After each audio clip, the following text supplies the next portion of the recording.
kwibagirwa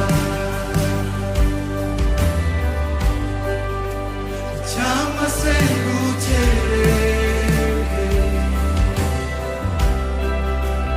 kuza kona bizuzaza kandi ntuzitawe byose ntibyuzaza